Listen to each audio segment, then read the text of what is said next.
अस्सलाम वालेकुम नाज़रीन, आप देख रहे हैं programme the review Kamran Yusuf और शहबाज राना के साथ। द रिव्यू में हम पाकिस्तान की मईशत, खारजा अमूर और नेशनल सिक्योरिटी से जुड़े मामलों पर बात करते हैं। पिछले हफ्ते जब हमारी आपसे बात हो रही थी तो उस वक्त शायद ऐसा लगा कि अमरीका और ईरान के दरमियान इब्तदाई मुआहदा या एक मेमोरेंडम ऑफ अंडरस्टैंडिंग जो है उस पर दस्तखत हो जाएंगे, क्योंकि पहले पाकिस्तान के वज़ीर दाखिला मोहसिन नकवी, उसके बाद पाकिस्तान के army chief field marshal Syed Asim Munir ने जब तेहरान का दौरा किया और उस दौरे के बाद ऐसी खबरें आना शुरू हो गई कि ईरान और अमेरिका के दरमियान बड़े इश्यूज़ के ऊपर ब्रेक थ्रू हो गया है। उसके बाद हमने देखा कि अमेरिकी सदर ट्रंप ने जो अरब और मुस्लिम ममालिक के अहम रहनुमा हैं उनके साथ एक कॉन्फ्रेंस कॉल भी की, जिसमें उन्हें एतमाद में लिया गया रिगार्डिंग पोटेंशियल डील। लेकिन वो दिन और आज का दिन ये खबरें कभी आना शुरू हो जाती हैं कि ऑलमोस्ट डील होने वाली है, फिर ये खबर आती है कि नहीं, अभी भी जो डिफरेंसेस हैं वो बाकी हैं। इसी तरीके से कल रात गए भी पहले अमेरिकी सदर ट्रंप की तरफ से ट्रूथ सोशल के ऊपर एक लंबा चौड़ा ट्वीट सामने आया और उसमें आखिर में उन्होंने ये कहा कि वो एक मीटिंग करने वाले हैं जल्द सिचुएशन रूम में, जिसके बाद वो हतमी फैसला करेंगे कि ईरान के साथ डील करनी है या नहीं करनी। लेकिन उस मीटिंग को गुजरे अब 24 घंटे से ज्यादा का वक्त हो गया है, लेकिन व्हाइट हाउस से सिर्फ इतना ही स्टेटमेंट सामने आया कि अमेरिकी सदर ट्रंप कोई भी ऐसी डील नहीं करेंगे जो अमेरिका के मफाद में ना हो। लेकिन ये अभी तक नहीं बताया गया कि क्या हतमी फैसला उन्होंने लिया है या नहीं लिया। तो शहबाज, ये सूरत हाल है और इसको देखते हुए यही कहा जा रहा है कि जितनी भी ऑप्टिमिस्टिक बेशक खबरें आती रहें, जब तक वो कहते हैं कि डील साइन हो नहीं जाती उस वक्त तक आप कुछ भी नहीं कह सकते। कामरान, जो मार्केट्स हैं, खासतौर पर जो ऑयल मार्केट है, वो अभी तक उसने एडवर्सली रिएक्ट नहीं किया। ऑयल की जो प्राइसेस हैं ब्रेंट क्रूड की अराउंड $91-92 पर बैरल के ऊपर है। बट उसके बाद जो स्टेटमेंट्स आई हैं जो यूएस सेक्रेटरी ऑफ डिफेंस है उनकी तरफ से कि जब तक ग्रेट डील नहीं होगी तब तक जो प्रेसिडेंट डोनाल्ड ट्रंप है इस चीज़ पे इत्तेफाक नहीं करेंगे। अब ग्रेट डील से उनकी क्या मुराद है, क्योंकि इससे पहले जो ट्वीट्स आए थे उसमें तो जो उनकी तरफ से डिमांड की गई थी, जिसने बहुत ज़्यादा, that was a shocking demand in a sense के एक बायलैटरल और जो 3 ममालिक के दरमियान डिस्प्यूट था उससे अमेरिकन सदर ऐसा बेनिफिट लेना चाह रहे हैं जो कि शायद दहाइयों में किसी ने ना सोचा होगा और ना ही कोई देने को तैयार होगा। वो था कि जी तमाम जो ममालिक हैं गल्फ कंट्रीज एंड दीगर मुस्लिम कंट्रीज जो हैं वो इसको तस्लीम कर लें इसराइल को, जो कि इफ्स एंड बट्स के साथ हमेशा बात होती रही। इवन कि जब गल्फ कंट्रीज ने इसके बारे में भी सोचा, तो जो ग्रेट डील की बात हो रही है, क्या ग्रेट डील का मतलब ये है कि जो ईरान और अमेरिका का अमन मुआहिदा है उसके साथ लिंक होगा? कुछ गल्फ ममालिक, इसमें खासतौर पर उन्होंने कतर और सऊदी अरेबिया का नाम लिया कि वो जब तक इसराइल को तस्लीम नहीं करते तो ग्रेट डील नहीं समझा जाएगा। देखिए, इस एस्पेक्ट के ऊपर तो बाद में बात करते हैं और क्या ये प्रैक्टिकली पॉसिबल है भी या नहीं भी।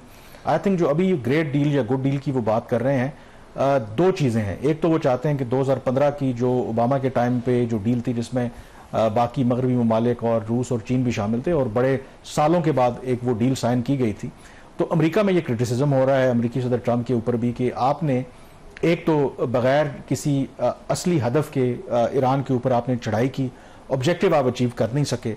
और अब जो कहते हैं कि वो जब वो ग्रेट डील की बात करते हैं तो ऑब्वियसली जब भी कोई डील साइन होगी तो उसका डायरेक्टली कंपैरिजन होगा 2015 की ओबामा वाली डील के साथ।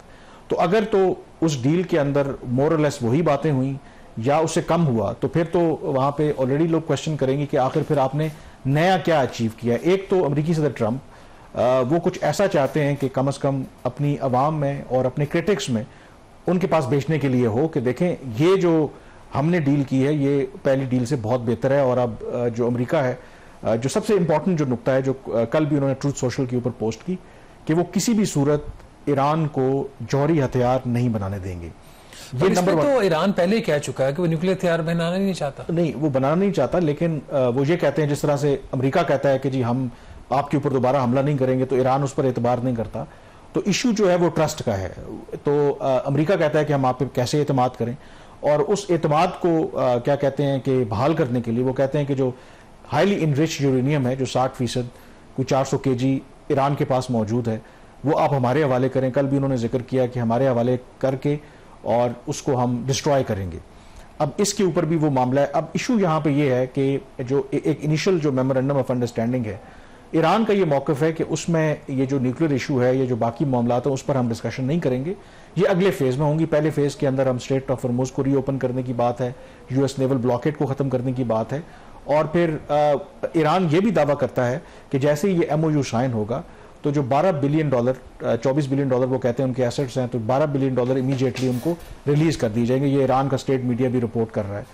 और उसके बाद फिर हतमी जब मुआहदा होगा तो बाकी पैसे भी उनको रिलीज कर दिए जाएंगे, कुछ सैंक्शंस के हवाले से भी रिलीफ दिया जाएगा। अब जो मेरी अपनी अंडरस्टैंडिंग है, आई थिंक ईरान भी और अमेरिका भी ये आधा सच बोल रहे हैं और आधा झूठ बोल रहे हैं। ये पब्लिक पोस्टरिंग भी हो रही है, जो मेरी डिप्लोमेटिक जराये से बात हो रही है, बिल्कुल बातचीत अभी भी हो रही है, और शायद उसमें आधी आधी बातें तो ठीक नजर आ रही हैं कि दोनों तरफ से ईरान भी कमिटमेंट देने के लिए तैयार है कि ठीक है जी, हम न्यूक्लियर वेपन्स भी बनाएंगे, स्ट्रेट ऑफ हॉर्मुज को भी रीओपन करेंगे। अमेरिका की जो तरफ से बात आ रही है कि नहीं जी, हम उनको $1 भी नहीं देंगे, ये बात उनकी भी दुरुस्त नहीं है। कुछ चीज़ों पे कमिटमेंट हो रही है, सैंक्शंस का रिलीफ है, कुछ एसेट्स रिलीज करने की बात हो रही है। तो पॉजिटिव उसमें ये चीज़ है कि इस हफ्ते हमने ये भी देखा कि दोनों के दरमियान एक इंसिडेंट्स भी हुए, मिसाइल भी एक्सचेंज हुए स्ट्रेट ऑफ हॉर्मुज में, बंदर अब्बास, और फिर ईरान ने भी रिपोर्टेडली कुवैत और कुछ और जगहों को निशाना बनाने की भी कोशिश की रिपोर्टेडली। लेकिन उसके बावजूद जो सारा प्रोसेस है वो अंडरमाइन नहीं हुआ। उसकी वजह ये है कि जो लोग इसमें इन्वॉल्व हैं सारे प्रोसेस के अंदर, दे नो कि हाउ क्लोज दे आर। अब इशू यहाँ पे ये है कि वो जिस तरह अमेरिकी सदर ट्रंप ने भी कहा है कि हमें कुछ जल्दी नहीं है, हम किसी वक्त भी जो है ना वो टाइम लेंगे, और ये ईरान के लिए भी बेहतर है कि सोच समझ के जो भी डील की जाए।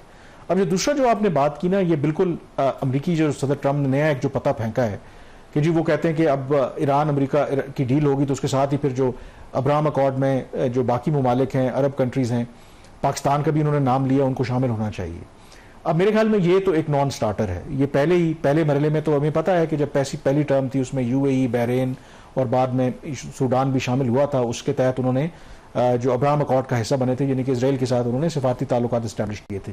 लेकिन पहली टर्म के बाद और उसके बाद ही जो गजा में सूरत हाल बनी है, फिर ये जो नई डायनामिक्स बनी है ईरान और अमेरिका की, जो लेबनान में जो तबाही लेबनान में तबाही मची हुई है, तो वो कोई मुल्क जो है सोच ही नहीं सकता। इसलिए सऊदी अरब की तरफ से भी इमीडिएटली ये रिएक्शन सामने आया।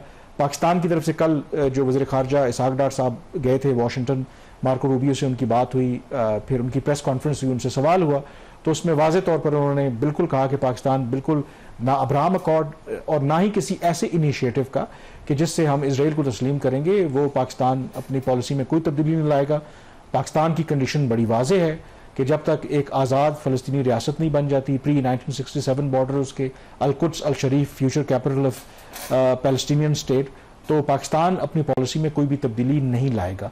तो ये अमेरिकी सदर ट्रंप की एक विशफुल थिंकिंग भी हो सकती है। एक बाज़ ये भी है कि शायद उसके पीछे जो इजराइल है, बेंजामिन नेतन्याहू है, वो भी पुश कर रहे हैं कि अगर आपने डील करनी है तो इसी बहाने आप प्रेशराइज करें जो बाकी कंट्रीज हैं। तो उसमें से अगर 8-10 कंट्रीज में से 2-4 भी अगर मान जाते हैं तो that would also be a win win situation for अमेरिकी सदर ट्रंप। मतलब ये कि जी भी बात होगी ना कि इसराइल ने और अमेरिका ने ईरान पर हमला किया और पाकिस्तान और सऊदी अरेबिया और दूसरे ममालिक जाके इसराइल को तस्लीम कर ले। मतलब पता नहीं, ट्रंप है, आपको पता है ट्रंप तो कुछ भी कह सकता है। लेकिन एक जो चीज़ है, दोगलापन है जो अमेरिकन पॉलिसी के अंदर, कि ईरान की तो जो उसकी इनरिच यूरेनियम है उसको लेने की बात हो रही है, थर्ड कंट्री को देने की बात हो रही है।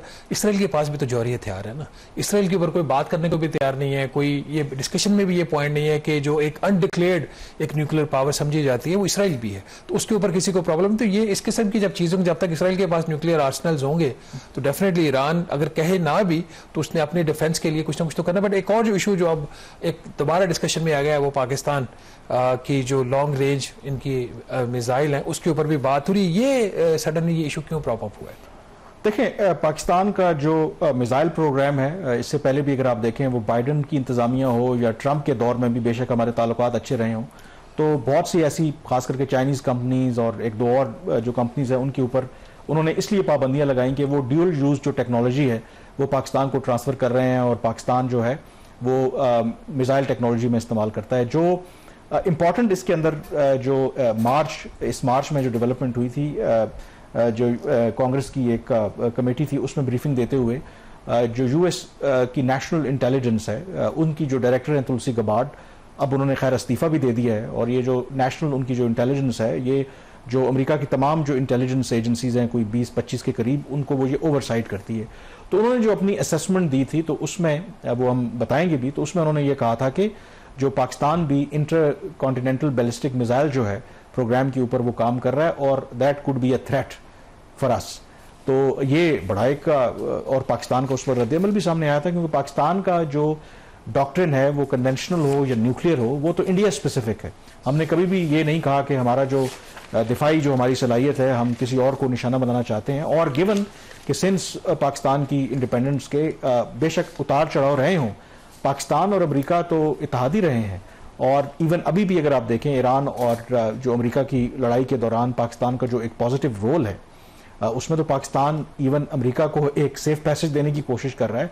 और कभी भी पाकिस्तान के जो छोटे मोटे इश्यूज बेशक रहे हों, कभी भी अमेरिका के इंटरेस्ट के खिलाफ हमने काम नहीं किया। और ये सोचना कि जी हम शायद कोई अमेरिका को निशाना बनाएंगे, उसमें एक जो आई थिंक एलिमेंट है वहाँ पे जो प्रो इंडियन और खास करके जो प्रो ज्यूइश लॉबी है, उनको ये लगता है कि शायद ये जो पाकिस्तान का मिसाइल प्रोग्राम है वो इसराइल के लिए भी खतरा हो सकता है। जो लेटेस्ट डेवलपमेंट की आपने वो बात की, उसमें जो डेवलपमेंट ये हुई है कि आपको पता है कि एक सालाना सिंगापुर में एक डायलॉग होता है, और इस हफ्ते भी हुआ। और उस डायलॉग में पूरी दुनिया से जो सिक्योरिटी एक्सपर्ट्स हैं, जो मिनिस्टर्स वगैरह शिरकत करते हैं, तो अमेरिका की तरफ से जो अमेरिका के वज़ीर दिफा हैं पीट हेग्सेथ, उन्होंने इसमें शिरकत की। और जो एक क्वेश्चन आंसर सेशन था, उसमें जब उनसे सवाल हुआ और कोई पाकिस्तानी जर्नलिस्ट थी, उन्होंने उनसे सवाल किया कि और हवाला दिया उन्होंने कि यूएस की जो डायरेक्टर नेशनल इंटेलिजेंस की मार्च में उन्होंने पाकिस्तान का जो इंटरकॉन्टिनेंटल बैलिस्टिक मिसाइल प्रोग्राम, जो पाकिस्तान उसको डिनाई भी करता है,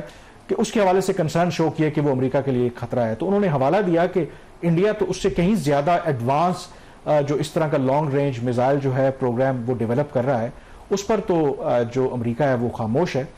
उस पर पीट हेग्सेथ ने बड़ा इंटरेस्टिंग जवाब दिया। लेकिन उससे पहले ये भी आपकी याद दहानी के लिए ज़रूरी है कि जो तुलसी गबार्ड डायरेक्टर नेशनल इंटेलिजेंस थी, उन्होंने मार्च में पाकिस्तान के लॉन्ग रेंज मिसाइल प्रोग्राम के बारे में क्या कहा था, और अब जो पीट हेग्सेथ है वो क्या बात कर रहे हैं, ज़रा सुने। जी, वज़ीर दिफा अमेरिका की बात आपने सुनी, और वो जो यूएस डायरेक्टर नेशनल इंटेलिजेंस है उसके बिल्कुल मुख्तलिफ बात कर रहे हैं। और एक तो उन्होंने पाकिस्तान के किरदार की तारीफ की और किस तरीके से फील्ड मार्शल और पाकिस्तान के प्राइम मिनिस्टर मिडिल ईस्ट के कॉन्फ्लिक्ट में जो एक पॉजिटिव रोल प्ले कर रहे हैं। उन्होंने कहा कि ये बड़ा एक अनएक्सपेक्टेड है। बट मोर इम्पॉर्टेंटली उन्होंने कहा कि जो पाकिस्तान और इंडिया का जो भी मिसाइल प्रोग्राम है, ये आपस में एक दूसरे के लिए तो खतरा समझते होंगे, लेकिन अमेरिका उन्हें अपने लिए खतरा नहीं समझता। ये बड़ी एक इंपॉर्टेंट बात है। बट हैविंग सेड दैट, इसका ये मतलब नहीं है कि ओवरऑल पॉलिसी के अंदर अमेरिका की कोई तब्दीली आ गई है। हाँ, ये जरूर है कि जो करंट अमेरिका को पाकिस्तान की जरूरत है, तो उसके अंदर एक आपको थोड़ी सी शिफ्ट नजर आ रही है। और किसी हद तक आई थिंक जो पाकिस्तान के जो कंसर्न्स हैं वो भी यहाँ पर एड्रेस होते नजर आ रहे हैं। But in the long run I believe कि स्टिल अमेरिका को पाकिस्तान का जो न्यूक्लियर प्रोग्राम है या जो मिसाइल प्रोग्राम है, सॉरी, लॉन्ग रेंज खास करके, उसको लेकर के कंसर्न्स रहे हैं और वो शायद कंसर्न रहेंगे। लेकिन अभी क्योंकि पाकिस्तान और अमेरिका के रिलेशनशिप हमेशा ट्रांजैक्शनल्स होते हैं, तो इस केस के अंदर क्योंकि हमारा अच्छा एक टाइम चल रहा है, तो एक पॉजिटिव मेरे ख्याल में स्टेटमेंट उन्होंने दी है पाकिस्तान के हवाले से। तो लेट्स सी ये कितने देर तक सस्टेन रहती है, इस पर भी हम नजर रखेंगे। यहाँ पे ब्रेक लेंगे, ब्रेक के बाद ऑब्वियसली जिक्र करेंगे कि जो ईरान अमेरिका की जंग के नतीजे में तेल की कीमतों में जो उतार चढ़ाव हमें देखने को मिल रहा है पाकिस्तानी मार्केट के अंदर। कल एक अच्छी खबर मिली, ईद के बाद तेल की कीमतों में कमी देखने को मिली है, लेकिन उसके साथ कुछ और भी जुड़े इश्यूज हैं, उस पर भी हम बात करेंगे, लेकिन इस ब्रेक के बाद।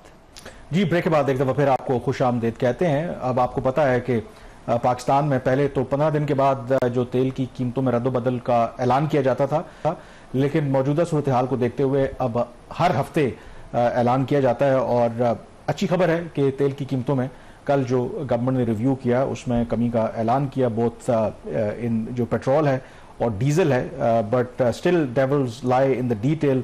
अगर आप पेट्रोल की बात करें तो स्टिल फी लीटर 91 रुपीज़ पर लीटर जो है वो लेवी गवर्नमेंट ले रही है। डीजल के ऊपर 69 रुपीज़। तो कैसे देखते हैं आप इस फैसले? मैं तो बिल्कुल इसको अच्छा नहीं समझता इस फैसले को। ये तेल के ऊपर जो इतना टैक्स ले रहे हैं, मतलब इस वक्त हम हुकूमत पाकिस्तान की लगता है एक ही कोशिश है कि किसी न किसी तरीके से IMF को खुश रखा जाए। आवाम का जो बुरा हाल हुआ है, लोग कहते थे ना, जनरली लोग कमेंट ये करते थे कि जी तेल की कीमतें बढ़ गई हैं, लोगों ने तो कोई रिएक्शन नहीं दिया, सड़कों के ऊपर आप उसी तरीके से गाड़ियां नजर आ रही हैं।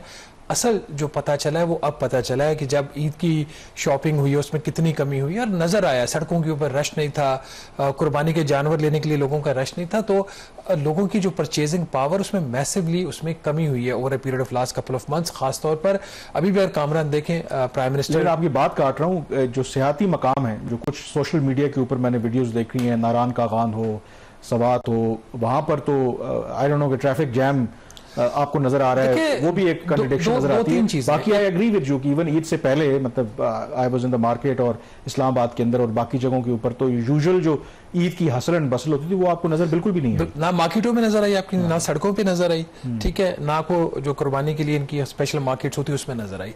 जो आप टूरिज्म की बात कर रहे हैं ना, पाकिस्तान में दो तबके वाज़ेह तौर पर खुलकर सामने आ गए। एक तो वो जिनको अल्लाह ताला ने इतना दिया हुआ है कि उनके लिए 400 रुपए लीटर और 800 रुपए 200 रुपए लीटर में कोई फर्क नहीं है, वो तो जाएंगे। अच्छा, फिर लोग पूलिंग भी करते हैं, पब्लिक ट्रांसपोर्ट में जाएंगे तो पूलिंग कर लेंगे, एक गाड़ी जो खुद वो अफोर्ड नहीं कर सकते तो 10 लोग मिलकर चले जाएंगे या 20 लोग, डिपेंडिंग अपॉन के टूर किस नेचर का होता है। तो मोस्टली लोग छुट्टियों में एटलीस्ट बाहर निकलने की कोशिश करते हैं, खासतौर पर ईद के दिनों में। लेकिन जो ईद के दिनों में जो रश पड़ता है और खासतौर पर स्कूल्स टाइम के वक्त और ऑफिस टाइम के वक्त जो सड़कों पे आपको रश नजर आता है वो रिफ्लेक्ट नहीं कर रहा जो पाकिस्तान के अवाम के साथ इस वक्त हो रहा है। अगर आपने इसकी रिफ्लेक्शन देखनी है तो ये एक सर्वे किया है chain stores association of Pakistan ने और फुट मैट्रिक्स वालों ने, जो पाकिस्तान के जो बड़े ब्रांड्स हैं उनके ऊपर सेल्स के ऊपर कितना फर्क पड़ा। अगर आप देखें ओवरऑल इस इस मई में जो ईद थी और इसको कंपेयर करें पिछले साल की जो ईद थी उसके दौरान इनका जो ओवरऑल जो फुटफॉल है, जो लोग जिन्होंने मार्केट्स का विजिट किया, इसमें वो नहीं कि उन्होंने खरीदा कितना और कितना नहीं खरीदा, सिर्फ विजिट करने वालों में मजमूई तौर पर 21% से जायद कमी हुई है। ये किस चीज को रिफ्लेक्ट करता है? लोगों की परचेजिंग पावर को जो कम हो रही है उसको रिफ्लेक्ट करता है। इसमें जो सबसे ज्यादा कमी है वो सियालकोट के अंदर विटनेस की, को 28% कमी हुई है। 2-3 बड़े शहर जो है पाकिस्तान के, कराची जो कमर्शियल हब है, पाकिस्तान का सबसे बड़ा शहर है, वहां पे सेल्स के दौरान जो इनका फुटफॉल में कमी आई है वो कोई 18%। इसी तरीके से लाहौर में भी 18% कमी हुई है। पाकिस्तान के दूसरे शहरों का जो हाल है वो भी मुख्तलिफ नहीं है। पेशावर में सबसे कम जो कमी आई है, सबसे कम कमी, जिसको हम कहते थे मुनाफे में नुकसान ही, तो यहाँ पे नुकसान वाली बात है। नुकसान में जो सबसे कम नुकसान हुआ है ना वो पेशावर में, जहाँ पे फुटफॉल में जो कमी है वो 12% आई है। तो ये सबसे अच्छा रिजल्ट पेशावर से आया है कि जहाँ पे अब डिक्लाइन तो आया लेकिन 12% डिक्लाइन है, जो कि नेशनल एवरेज 21% से कम है और जो सबसे ज्यादा कमी 28% उससे कम है। और इसमें भी ये जो इंप्रूवमेंट आपको नजर आई है ये अभी इंप्रूवमेंट है 21%। गवर्नमेंट ने, हालांकि मेरा जाती भी उस पर थोड़ा सा मुख्तलिफ है, गवर्नमेंट ने जो 8 बजे की रिस्ट्रिक्शन लगाई थी वो जब खत्म की उससे थोड़ी सी सेल्स लोगों की जो मार्केट्स के अंदर बेहतर हुई है रिलेटिव टर्म्स में, बट ओवरऑल कमी। अब इनके अंदर जो 43 मेंबर्स हैं इसके chain stores association of Pakistan के, उनके जो 43 मेंबर्स को जिनको सर्वे किया कामरान, उसमें जो 27 ब्रांड्स थे जो कि मजमूई ब्रांड्स का जिनको सर्वे किया गया 63% बनते। हर 3 में से जो दूसरा जो मेंबर था उसने ये कहा कि जी उसकी सेल्स में डिक्लाइन है। 43 में से 27 ब्रांड्स ने कहा कि उनकी सेल्स पिछले साल की जो ईद थी उसके मुकाबले में कम हुई है। सिर्फ 12 ब्रांड्स ऐसे थे जिन्होंने जो है वो इंक्रीज रिपोर्ट की और 4 ब्रांड्स ने कहा कि जी नो चेंज, उनकी लास्ट ईयर के लेवल के ऊपर है। तो अगर ये फिर इस मार्केट के अंदर आपने देखें जानवरों में अगर देखें, एक तो कुर्बानी के लिए जो कीमतें मजमूई तौर पर इस दफा ज्यादा थी क्योंकि किसान को भी पैसा चाहिए जिसने जानवर, ट्रांसपोर्टेशन कॉस्ट बढ़ गई। लेकिन आखिरी दिनों में जो ईद के बिल्कुल आखिरी दिन थे ईद से पहले, तो कीमतों में ड्रास्टिक कमी आई है मार्केट्स के अंदर, क्योंकि जब बायर नहीं थे तो उनकी कीमतें कम होंगी, तो अच्छा खासा फर्क आ रहा है। और अभी भी जो कीमत कम की है हुकूमत ने 22 रुपए फी लीटर, इसके बावजूद जैसे आप कह रहे थे पेट्रोल के ऊपर आज भी 91 रुपए फी लीटर उस पर लेवी है, 2.5 रुपए फी लीटर क्लाइमेट सपोर्ट लेवी के नाम से पैसा इकट्ठा किया है जो हुकूमत से खर्च भी नहीं हो रहा, हुकूमत से वो पैसा खर्च नहीं हो रहा। और इसके साथ ही आपके जो इम्पोर्ट टैक्सेस हैं वो इसके अलावा है, तो गवर्नमेंट ने कोई एहसान नहीं किया लोगों अच्छा, आपने ये ईद के दिनों में जो ज़ारा के कारोबार में मंदी का जिक्र किया, लेकिन वो कहते हैं ना कि कुछ ऐसे भी तबकात होते हैं कि जंग उनको सूट भी करती है। और इसमें एक हम तेल की कीमतों की बात ही कर रहे हैं, तो जो तेल की कीमतों में जो जंप आया, होशरुबा इजाफा हुआ, तो जो ये सारी कंपनीज हैं इनको तो बड़े प्रॉफिट्स हुए हैं और इसके हवाले से अब गवर्नमेंट चाह रही है कि कोई ये बर्डन शेयर करें, तो इस पर भी डिस्कशन हो रही है। बर्डन शेयर नहीं करें, 2 प्रपोजल्स हैं इस वक्त। एक प्रपोजल तो है कि विंडफॉल जितना भी उन्होंने पैसा कमाया है, और ये याद है जब 1 मार्च को या 2 मार्च को गवर्नमेंट ने प्राइसेस इंक्रीज की थी फ्यूल की, तो उस वक्त ये डिस्कशन में आया था कि अब जो प्राइसेस में एक आ रहा है, इंक्रीज आ रहा है, एबनॉर्मल इंक्रीज है, तो इसको किसी तरीके से जो ऑयल मार्केटिंग कंपनीज और ऑयल रिफाइनरी से वापस लिया जाए। तो उसमें एक तो काम ये किया था कि अली परवेज मलिक की सरबराही में कमेटी बनी थी, उन्होंने ऑयल रिफाइनरी से उनका जो फार्मूला था डीजल का प्राइस डिटर्मिनेशन, उसको रीनेगोशिएट किया था, उससे गवर्नमेंट को तो क्या मतलब आवाम को थोड़ी बहुत उनकी बचत होगी। दूसरा ये फिर भी जो पहली इंक्रीज आई थी कि जब आलमी मंडी में तेल की कीमतें बढ़ी नहीं है और पाकिस्तान में जो है वो अभी पुराने स्टॉक्स, उसके ऊपर जो इंक्रीज आया था 20%, उसके ऊपर जो एक विंडफॉल जो गेन सिर्फ ऑयल मार्केटिंग कंपनीज को हुआ था, कोई हुकूमत का एस्टिमेट ये है कि 72 अरब रुपए का था, ऑयल रिफाइनरीज के गेन्स इसके अलावा थे। अब 2 प्रपोजल्स हुकूमत के सामने है इस वक्त, अब बजट में पता लगेगा क्या करते हैं। खैर इससे बजट से भी ऐसा इतना फर्क नहीं पड़ेगा क्योंकि हुकूमत के पास ये इख्तियार है कि विंडफॉल गेन टैक्स कभी किसी वक्त भी एसआरओ के जरिए भी लगा सकती है। तो प्रपोजल 2 ये है, तो ये कि इनको जो विंडफॉल गेन हुआ है उनसे वापस लेके अवाम को प्राइसेस में पास ऑन कर दिया जाए। दूसरा प्रपोजल ये है कि इन रिफाइनरीज का और ये जो ऑयल मार्केटिंग कंपनीज हैं, इनका जो एफबीआर का ख्याल है कि इन दोनों का मिला के कोई इनको 130 अरब रुपए का विंडफॉल गेन हुआ है, तो इसके ऊपर 20% विंडफॉल गेन टैक्स लगा दिया जाए कि 130 अरब का आप 20% उनसे वापस ले लो टैक्स में। तो ये 2 प्रपोजल अंडर कंसिडरेशन। अगर ये 20% टैक्स लग जाता है तो इनका ये ख्याल है इनको कोई 20-30 अरब रुपया यहाँ से इनको इजाफी जो है वो टैक्स इनको मिल जाएगा। लेकिन पेट्रोलियम डिवीजन इसकी फेवर में नहीं है। पेट्रोलियम डिवीजन ये कह रही है कि अगर रिफाइनरीज को गेन्स हुए थे उनकी इन्वेंट्रीज के ऊपर, तो जब उनको लॉसेज होंगे तो वो भी फिर गवर्नमेंट बर्दाश्त करना पड़ेंगे। तो फिर ये नहीं, एप्पल ऑरेंज कंपेयर नहीं हो सकता, ऑरेंज आपको करना पड़ेगा। तो ये एक सूरत है जो है वो बिल्कुल सामने है हुकूमत की। तो बहरहाल इसके अंदर एक और जो कामरान आपने चूंकि बात की है खबरों की अच्छी और बुरी की, एफबीआर इस वक्त जो है वो उसके ऊपर बात करने की ज़्यादा जरूरत है, बजट में क्या आ रहा है। लेकिन नाज़रीन, जो एफबीआर की 11 माह की कारकर्दगी है वो कोई इतनी अच्छी नहीं है। हमारे प्रोग्राम रिकॉर्ड करने तक कोई 11,230 अरब रुपए 11,230 अरब रुपए के करीब एफबीआर ने टैक्स इकट्ठा किया है। और एफबीआर का जो शॉर्टफॉल प्रोग्राम की रिकॉर्डिंग तक हमने चेक किया वो कोई 868 अरब रुपए का टैक्स का शॉर्टफॉल है against the downward revise target. हर तरफ जो है वो इनके शॉर्टफॉल ही आ रहे हैं। इनकम टैक्स के जो कलेक्शन का हदफ था उसमें 262 अरब रुपए की कमी है। सेल्स टैक्स के मुकाबले में 457 अरब रुपए की कमी है। फेडरल एक्साइज ड्यूटी के हदफ के मुकाबले में 31 अरब रुपए की कमी है। कस्टम ड्यूटीज का जो हदफ था उसके मुकाबले में 117 अरब रुपए की कमी है। बजट में क्या होने जा रहा है, हुकूमत के सेक्टर को कितना टैक्स लगा रही है, इस पर बात करें छोटी सी ब्रेक के बाद। जी, ब्रेक के बाद एक दफ़ा फिर आपको खुश आमदीद कहते हैं। हर साल बजट में जो हुकूमत के लिए सबसे बड़ा चैलेंज होता है कि जो हमारी ताजर बिरादरी है, ताजर जो तबका है, उनको किस तरीके से टैक्स नेट में लाया जाए। जो माजी में हुकूमतें कोशिशें करती रहीं, इस हुकूमत ने भी कोशिश की इनको टैक्स में लाने की, लेकिन क्योंकि ये इतने पावरफुल भी हैं और कहा यह जाता है कि मौजूदा जो गवर्नमेंट है PMLN की, इनके लिए एक सॉफ्ट कॉर्नर भी है। तो जब दबाव आता है ताजरों की तरफ से तो फिर जो भी स्टेप्स बड़े फैन फेयर के साथ अनाउंस किए जाते हैं बजट में या कोई भी प्रपोजल होता है तो फिर वापस ले लिए जाते हैं। लेकिन इस मरतबा अपेरेंटली शायद गवर्नमेंट क्या लगता है कि कामयाब हो पाई है कि कुछ जो उनकी सपोर्ट विन करने में कोई एक नई स्कीम जो है वो लॉन्च करने के बारे में सोच रही है, जिसके बारे में जो हमारी ताजर बिरादरी है वो शायद मुतमईन है कि हाँ वो हुकूमत के साथ ताउन कर सकते हैं इस मामले के। देखें, ये इस दफ़ा फिर छोटे ताजरों के लिए, अब छोटे ताजर की डेफिनेशन ये कि अगर उनका सालाना उनकी जो सेल है वो 20 करोड़ रुपए तक है तो उनके लिए एक स्कीम मुतारफ़ करवाई जाए जिसमें जो उनका टैक्स होगा सालाना सेल का 1% के बराबर होगा उनका tax. That will be the minimum tax. तो अगर वो उनकी सेल 2 करोड़ से 20 करोड़ से ऊपर जाती है तो फिर उसका जो टैक्स उनकी ब्रैकेट है वो चेंज हो जाएगी, उनका स्टेटस भी चेंज हो जाएगा। इस स्कीम के ऊपर बिलाल अजहर कियानी जो minister of state for finance है वो काफ़ी अरसे से काम कर रहे थे। ताजरों के आपको पता पाकिस्तान में बेतहाशा ग्रुप्स हैं, तो जिनके 3-4 बड़े ग्रुप्स थे उनसे मुज़ाकरात भी हुए हैं और इस चीज़ को अश्योर करने के लिए कि ताजर कमिट कर जाएं और कमिट करने के बाद पीछे ना हट जाएं, ताजरों की तरफ से फिर प्रेस कॉन्फ्रेंसेस भी की गई कि हमने जो चीज़ तय की है, उन्होंने ये तो नहीं कहा तय की है, बट अंडरस्टैंडिंग यही थी कि हुकूमत से जो चीज़ तय की है बल्कि उसको हम एज अ डिमांड हम गवर्नमेंट से करेंगे, ठीक है आप ये स्कीम दिए हम इसको ओन करते हैं। और दूसरा ये कि गवर्नमेंट को भी एक जो है कम से कम कोई मिनिमम सिक्योर्ड रेवेन्यूज आ जाएँ। जो सबसे ज़्यादा क्रिटिसिज्म अब 2 सेक्टर्स के ऊपर आ रहा है हुकूमत के ऊपर, एक तो ताजर है और दूसरा जो एग्रीकल्चर ज़राअत का शोबा, कि वहाँ से जो इन दोनों शोबों से जो इनकम टैक्स की जो कलेक्शन है काम है। तो जो मेजर इसके जो फीचर्स हैं स्कीम के कि हर ताजर साल में कम से कम 25,000 रुपया, साल का 25,000 रुपया टैक्स देगा, मतलब 2,000 रुपया पर मंथ वो टैक्स देगा। That will be the minimum tax जो कि हर ताजिर पे करेगा।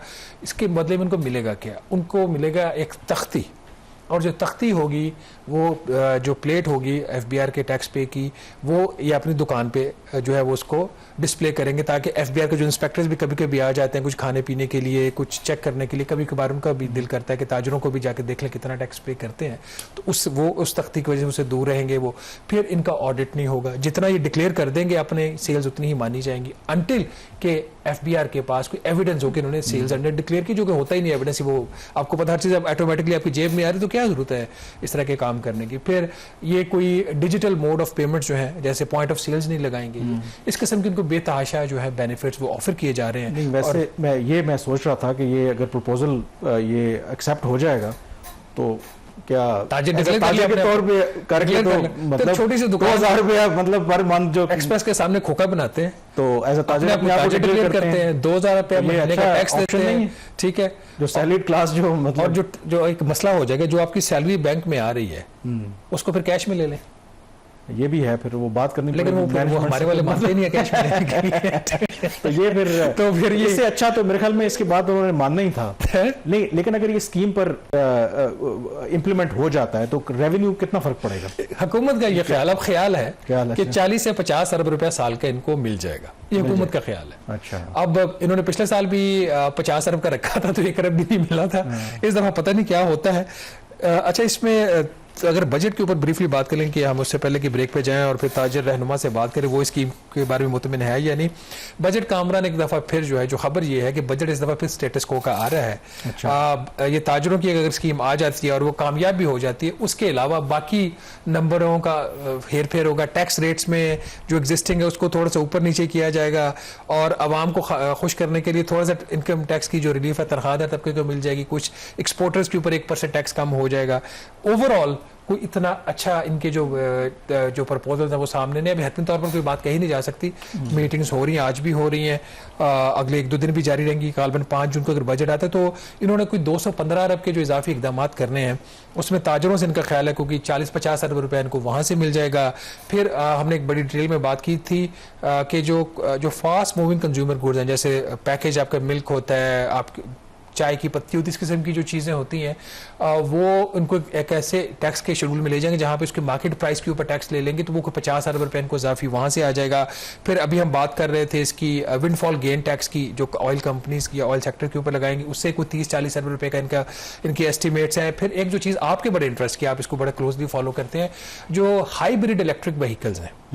हाइब्रिड इलेक्ट्रिक व्हीकल्स के ऊपर इसका सेल्स टैक्स है 8.5% सेल्स टैक्स है। अगर गाड़ी की जो इंजन कैपेसिटी है, उसकी बैटरी की या उसकी इंजन कैपेसिटी 1800 सीसी तक है, तो 8.5% सेल्स टैक्स है। और अगर 1801 से लेकर 2500 सीसी तक के बराबर उसकी कैपेसिटी है इंजन की, तो उसके ऊपर सेल्स टैक्स है 12.75%। तो प्रपोजल अब ये जो रिड्यूस रेट थे, ये 30 जून 2026 को खत्म हो रहे हैं, ठीक है।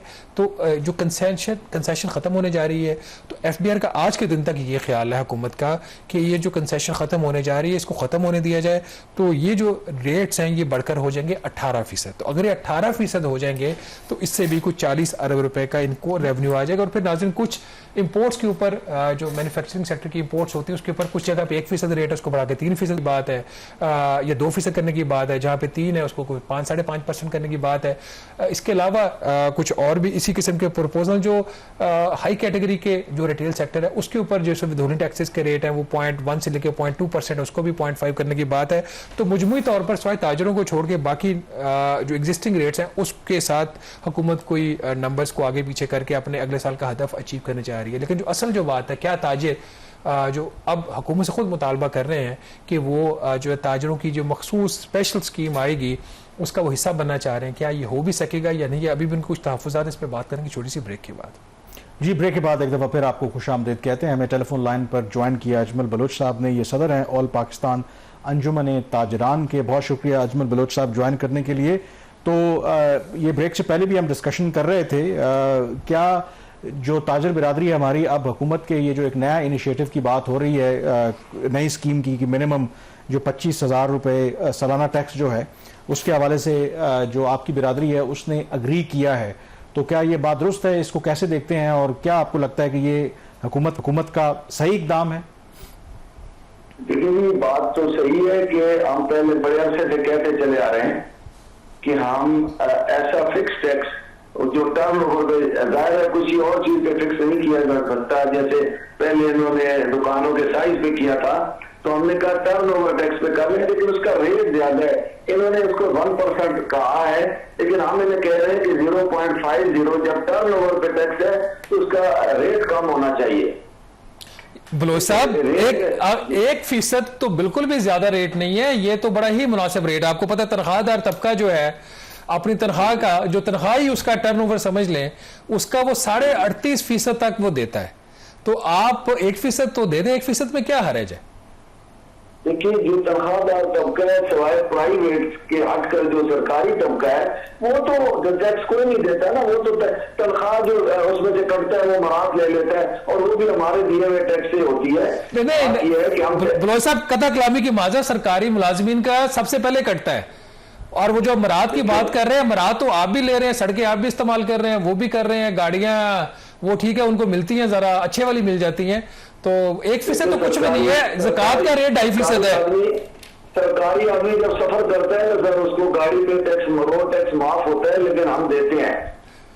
बात ये मैं जो बात कर रहा हूँ सर, देखिए टर्न ओवर पे कुछ लोग ऐसा कारोबार करते हैं जिनका 1% होता है, जिनका 2% होता है, 1.5 होता है, जिनकी आमदनी इतनी होती है। हमने इनको कहा है कि ठीक है, उनके लिए कोई तरीका कार निकाले।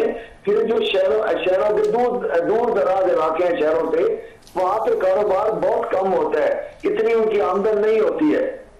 तो आप फिर इसका एक बलोच साहब एक और भी हल है ना, फिर आप खसूसी स्कीम ना लें, आप जो नॉर्मल रेट है उसमें नफा नुकसान के ऊपर आप टैक्स दे दें, आप 1% ना दें। लेकिन नहीं, उस पे तो दे रहे हैं। एक्चुअली बात यह है कि हम बचना चाहते हैं जो FBR का फरसुदा निजाम है, जो करप्शन से भरा निजाम है, उससे हम पूरी कोशिश कर, हमने एग्री किया, इसमें कोई शक नहीं है। मैं बड़ी ईमानदारी से बात कर रहा हूं कि हम चाहते हैं कि ये टैक्स निजाम जो टर्न ओवर पे है, इसके टैक्स रेट को थोड़ा सा कम करें, तो हमें ये कबूल है। इससे अच्छा टैक्स निजाम नहीं हो सकता है। ये मेरी 27 साल तारीख में मैंने देखा है कि ये बहुत अच्छा सिस्टम है। मैं इसको एज ए ताजर नुमाइंदा कबूल करता हूं, लेकिन इसमें जो बाकी शुक्र है थोड़े बहुत उनको दूर किया जाए और FBR से हमारी जान छुड़ाई जाए, तो हमें ये टैक्स दे देना चाहिए।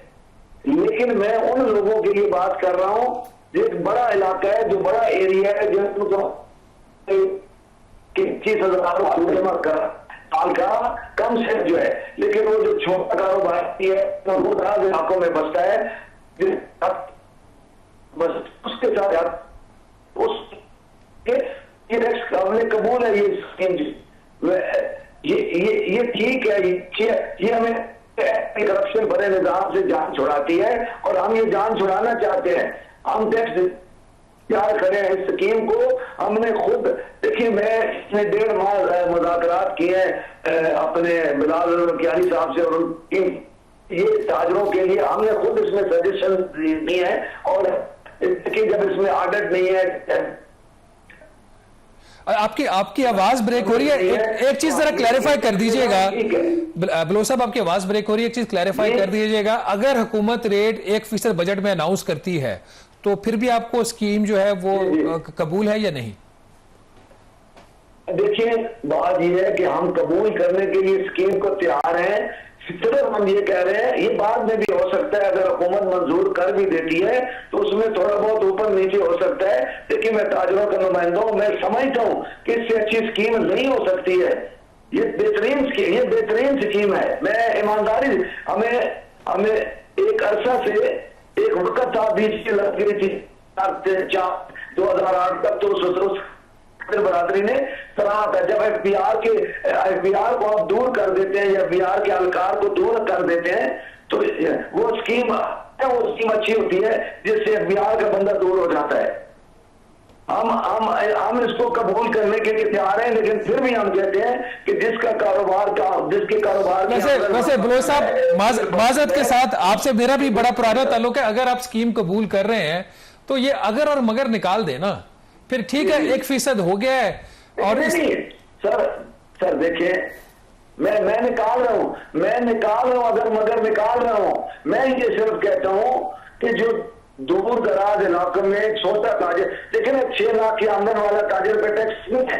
मैं कहता हूं उस जुमरे में जो आता है उस पर लागू नहीं की जानी चाहिए, क्योंकि बहुत छोटे तक।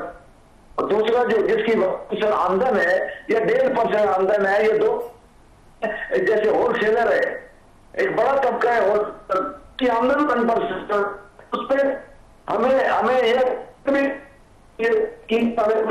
अजमल बलोच साहब, बहुत शुक्रिया, आपका व्यू आ गया। थोड़ी सी आपकी आवाज भी जो है वो कट रही है। बहुत शुक्रिया, आपने व्यू दिया। बट एटलीस्ट मेरे ख्याल में ये भी गवर्नमेंट की इस हद तक जरूर कामयाबी है कि अदरवाइज तो जो ताजर है वो तो आउटराइटली कोई भी जो स्कीम होती है, कोई भी प्रपोजल होता है, उसको तो आउटराइटली रिजेक्ट कर देते हैं। एक जो क्रेडिट जाता है ना बिलाल अजहर कियानी का, मैं जाती तौर पर जानता हूं, उन्होंने पर्सनली बहुत एफर्ट्स किए हैं। वो चैम्बर्स में गए हैं, इनके मुख्तलिफ दड़े हैं ताजरों के, एक दड़े से मिले। हालांकि एक दड़ा जो लाहौर वाला था उसने बैकआउट करने की कोशिश की है, बट उसके बावजूद ये एक स्कीम लिया है। देखें, बात बड़ी सिंपल सी है। इससे जो सस्ती है ना, मैं कहता हूँ बिल्कुल खामोशी वाली बात, वो एक बड़ा मशहूर एक एडवर्टाइजमेंट भी है ना इसके ऊपर, इससे सस्ती खामोशी है। 25,000 रुपये आपने मिनिमम टैक्स देना है, ऑडिट आपका नहीं होना, आपने कोई डिजिटल सिस्टम के अंदर नहीं आना, अगर कोई आपने विद होल्डिंग टैक्स पे किया वो एडजस्ट हो जाना। कम है। एंड मोर इंपॉर्टेंटली जो सबसे बड़ी बात है कि अगर आप इनको लगता है कि FBR मुबैयन तौर पर करप्शन करती है, तो कोई उनके अफसर, कोई उनका स्टाफ आपको हरासा नहीं करेगा, क्योंकि आपकी वो तख्ती लगी हुई है कि बड़ी आपको फैसिलिटी क्या हो सकती है। प्रोग्राम द रिव्यू से इमरान यूसुफ और शहबाज राना को इजाजत दीजिए। अल्लाह हाफिज।